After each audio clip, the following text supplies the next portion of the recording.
Mani was born in AD 216 near Seleucia-Ctesiphon in the Babylonian district of Nahr Kutha. His father, Patik, was a member of the Jewish Christian sect of Eclesaites, while his mother Maryam was of Parthian descent. At the age of 12 and also at 24 years, Mani had a vision of a heavenly twin that called him to leave his father's Baptist sect and become a true preacher of Jesus' message of the new gospel.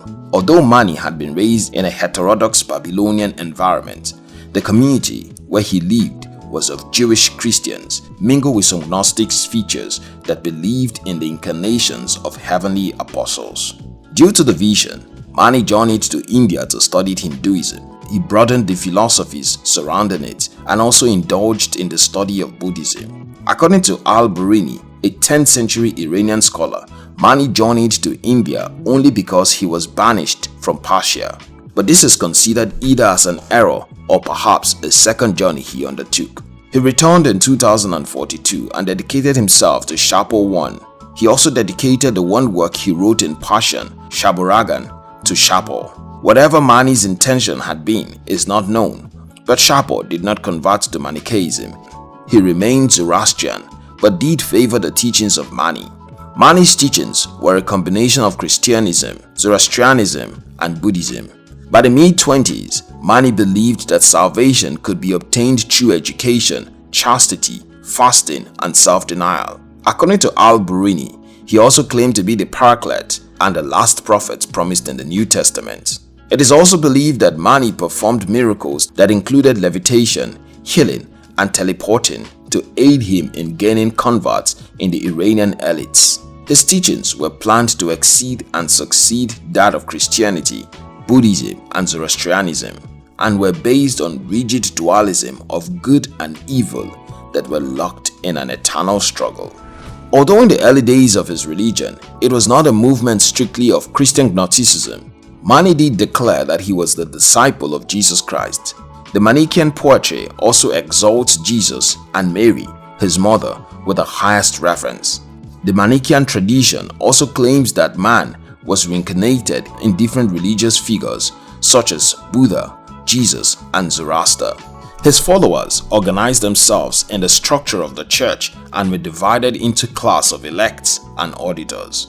The elects were those who followed the laws strictly, and the auditors were the ones who cared for the elect in the hope that they too would become the elect in their return after they were reincarnated. After the death of Shapur, his successor Hamid I, who reigned for only a year, continued patronizing Mani. But Bahram, who succeeded Hamid, was a Zoroastrian and began to persecute the followers of Mani.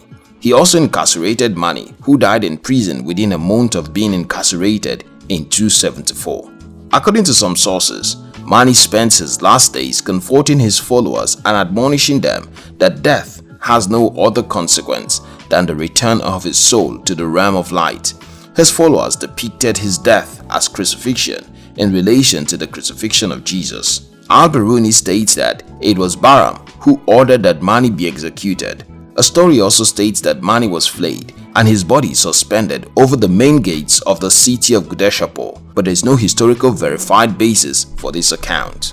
A Greek parchment codex that dated c. AD 400 was discovered in Upper Egypt in 1969. It was called Codex Manichaeus Coloniensis due to its conservation in the University of Cologne. It had a combination of Mani's career and his spiritual development and also contained information on his religious teachings and fragments of his writings. This codex remains the most reliable source of information on the history of Mani.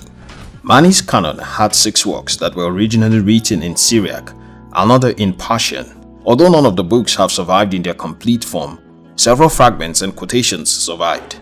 Also, large amounts of materials in the Middle Persian, Coptic, and several other languages survived. A few of the materials that survived are the Shaburagan, Book of Giants, the Fundamental Epistle, Letter to Edessa as contained in the Cologne Mani Codex, and numerous fragments of his living gospel. Mani also wrote the Azang, a holy Manichaeism book that contained drawings and paintings that expressly explained the creation of the Manichaeist and that of the world. A Latin version of Mani states that Mainz came as a result of his flight from the court of Arabian a frontier fortress, and landed in Casca or Kaka, a town in Roman Mesopotamia, with the sole hope of converting an important Christian named Marcellus, whom Mani had sent a letter that stated as, "Manichaeus, apostle of Jesus Christ, and all the saints and virgins with me, send peace to Marcellus." On the journey to Marcellus, Mani is said to have traveled with 22 youths and virgins, and at Marcellus's request, Mani debated with Bishop Archelaus on religion. He was defeated by Archelaus and thereafter set out for Persia. On his journey, he was to debate with the priest of Diodorite, but Archelaus took the priest's place and defeated Mani again. Afraid that the Christians would give him over to Parthians, he returned to Arabian. Finally, the Latin narrative states that Manes returned to Arabian, where he was seized and taken to the Persian king, who ordered that Mani be flayed and his body left to the birds. His skin, filled with air, was hung at the city gate.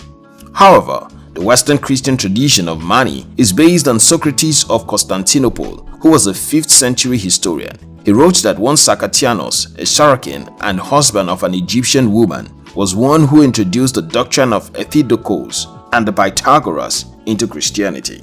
It also states that Buddha, who was formerly named Terabintos, traveled to Persia and alleged that he had been born of a virgin, and afterwards he wrote 4 books: Mysteries, the Gospel, the Treasure, and Heads.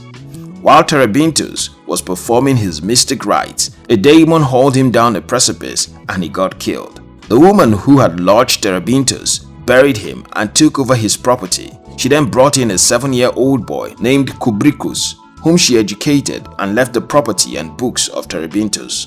Kubricus then journeyed to Persia and took on the name Manes, and there presented the doctrines of Terabintos as his own. On hearing that the boy worked miracles, the king of Persia asked him to heal his sick son. But when the child died, the king had Manes imprisoned. But Manes escaped to Mesopotamia, where he was traced, captured, and flayed alive by the king of Persia, his skin stuffed with chaff and hung before the city gate. Despite all various accounts of his death, Mani is described as a famous painter who set up his sectarian movements to oppose Zoroastrianism and was persecuted by Shapur I. He then fled to Central Asia and made his own disciples, and also owned his own temple called Galbita, which he filled with his embellished paintings. He then provided a cave to hide in and told his disciples that he was going to heaven and would return after a year. Thereafter, they should seek for him at that time in the cave. His disciples did go to the cave after a year and found him, as he said. He then showed them a book called Egeng or Esteng Azang that he had brought back from heaven. His followers increased after that, and he returned to Persia, where Shapur I now persecuted him. It is also said that Hormidas, the new king, built Mani a castle and protected the sect of Mani, whereas his successor, who initially favored Mani, also had him flayed after getting Mani to debate with a certain Zoroastrian teacher, which led to Mani's followers fleeing to India and China. Thank you very much for watching our videos. We'll appreciate it if you subscribe to our channel and share this video with your friends. We love you.